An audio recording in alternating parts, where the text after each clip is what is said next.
యాక్చువల్‌గా గత కొంతకాలంగా అనేక స్టేట్ పోలీస్ గాని, సెంట్రల్ పోలీస్ గాని, లేకపోతే ప్రత్యేక విభాగాలు ఇంటెలిజెన్స్ మీద పనిచేస్తున్నాయి. అంటే పాకిస్తాన్ ఇంటెలిజెన్సు ఇండియాలో ఎవరెవరిని ఎలా తయారు చేసుకున్నారు, వాళ్ళ నెట్వర్కింగ్ ఏంటి, అంటే ఎస్పినోజీ నెట్వర్క్ అంటారు. అంటే గూఢచారి వ్యవస్థ ఎలా ఉంది, ఎక్కడెక్కడ ఎవరెవరు ఎలా చేస్తున్నారు, దీని మీద నిఘా పెట్టి దీన్ని బ్రేక్ చేయాలనేది ట్రై చేస్తున్నారు.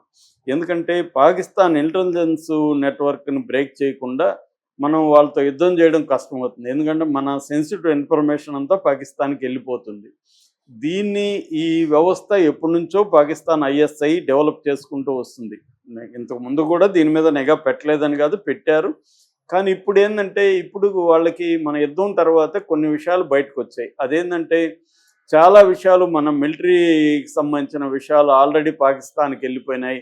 అంటే మిలిటరీ ఇన్‌స్టాలేషన్స్ ఎక్కడెక్కడున్నాయి, ఎక్కడెక్కడ ఎయిర్ బేసెస్ ఎలా ఉన్నాయి, ప్రత్యేక ట్రూప్స్ ఎక్కడెక్కడ ఎలా తిరుగుతారు, ఇదంతా వాళ్ళ దగ్గర ఇన్ఫర్మేషన్ ఉంది. అందుకనే వాళ్ళు 400, 500 డ్రోన్లు ఉపయోగించి మన కరెక్ట్‌గా మన మిలిటరీ ఇన్‌స్టాలేషన్ మీద, ఎయిర్ బేస్‌ల మీద, కాన్వాయ్స్ మీద అటాక్ చేయడానికి ప్లాన్ చేశారు. ప్లాన్ చేశారంటే వాళ్ళ దగ్గర ఆల్రెడీ ఇన్‌పుట్స్ ఉన్నాయి. ఇవి ఎలా వెళ్ళాయి అనేది ఇవాళ సీరియస్‌గా మిలిటరీ దీని మీద గవర్నమెంట్‌ని హెచ్చరించింది. సో, ఈ నెట్వర్క్‌ని బ్రేక్ చేయకుండా మనం రేపొద్దున మళ్ళీ పాకిస్తాన్‌తో వార్ వస్తే మనం ఎదుర్కోవడం చాలా ఇబ్బందవుతుంది. ఈ నెట్వర్క్ కంప్లీట్‌గా అంటే ఐఎస్ఐ వాళ్ళ ఇంటర్ సర్వీసెస్ ఇంటెలిజెన్స్ అనేది పాకిస్తాన్ యొక్క గూఢచారి వ్యవస్థ. ఆ వ్యవస్థ మన దేశంలో ఎలాంటి నెట్వర్క్‌ని ఏర్పరుచుకుంటుంది అనేది బ్రేక్ చేయాలి. ఇప్పుడేమైందంటే సొఫిస్టికేటెడ్ సిస్టమ్స్ వచ్చేసాయి. గతంలో లాగా వాళ్ళే వచ్చి ఇక్కడ గూఢచారులు వచ్చి మన దేశంలో ఉండి సేకరించడం కంటే కూడా రకరకాల పద్ధతులు వచ్చాయి. ఇందులో ప్రధానంగా 3 పద్ధతుల్ని పాకిస్తాన్ ఉపయోగిస్తుంది. ఒకటేమో ఆహ్, వీళ్ళకి డబ్బులిచ్చి మన దేశంలో కొంతమందిని ట్రాప్ చేసి వీళ్ళకి డబ్బులిచ్చి దాని ద్వారా ఇన్ఫర్మేషన్ తీసుకోవడం. రెండోదేమో హనీ ట్రాపింగ్. హనీ ట్రాపింగ్ అంటే కొంతమంది అమ్మాయిలు మనకు పరిచయం అవుతారు.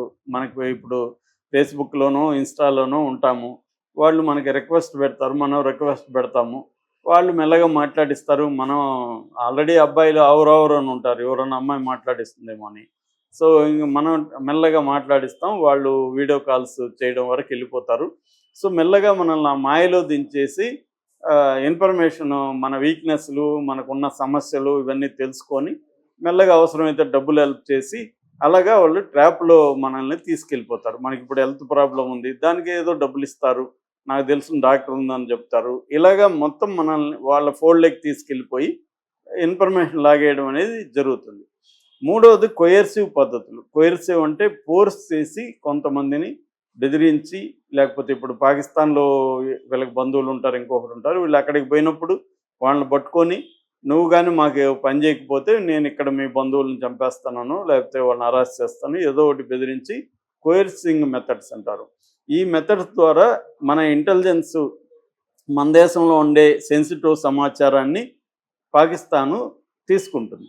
ఈ నేపథ్యంలో ఏందంటే రకరకాల అరెస్టులు మొదలుపెట్టింది. ఎన్ఐఏ కావచ్చు, ఏటీఎస్, యాంటీ టెర్రరిస్ట్ స్క్వాడ్, తర్వాత నేషనల్ ఇన్వెస్టిగేటింగ్ ఏజెన్సీలు, special police units, counter intelligence units, రకరకాల మన దేశంలో ఉండే ఈ ఇంటెలిజెన్స్‌కి సంబంధించి ఈ స్పెషల్ టెర్రరిస్ట్ యాక్టివిటీలకు సంబంధించిన డిపార్ట్మెంట్స్ రంగంలో దిగి అసలు ఎక్కడెక్కడ ఇవి ఉన్నాయి, రెగ్యులర్‌గా పాకిస్తాన్‌తో ఎవరెవరు వెళ్తున్నారు, ముందు అది చూసారనమాట. అంటే వీసాలు, పాస్‌పోర్ట్‌లు చూసుకొని పాకిస్తాన్‌కి ఈ మధ్య కాలంలో ఎక్కువ సార్లు ఎవరెవరు వెళ్తున్నారు అనేది ఐడెంటిఫై చేయడం.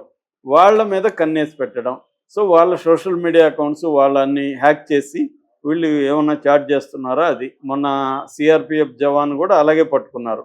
అతను ఏప్రిల్ 17 వరకి అక్కడ పహల్గామ్‌లో డ్యూటీలో ఉన్నాడు. వీళ్ళకి ఆ సీఆర్‌పీఎఫ్‌లో ఆ ఏరియాలో ఉన్న వాళ్ళ మీద నిఘా పెట్టారు.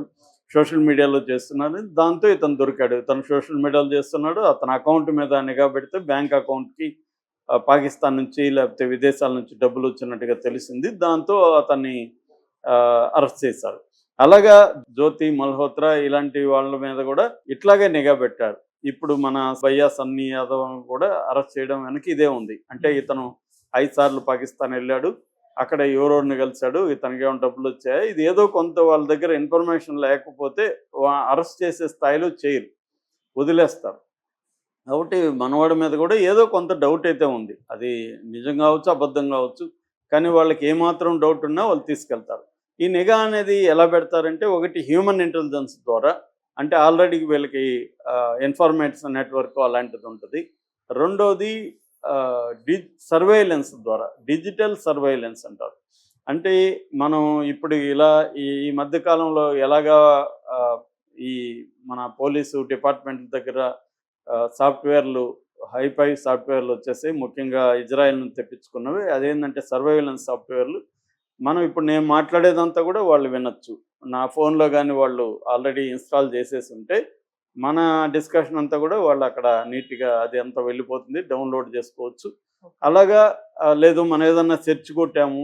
మనం ఏ పని చేస్తున్నా కీబోర్డ్ అంటాం. కీబోర్డ్ యాక్టివిటీ మొత్తం రికార్డ్ అవుతుంది. సో, లేదు ఫోన్‌లో ఏది జరిగినా రికార్డ్ అయిపోతుంది.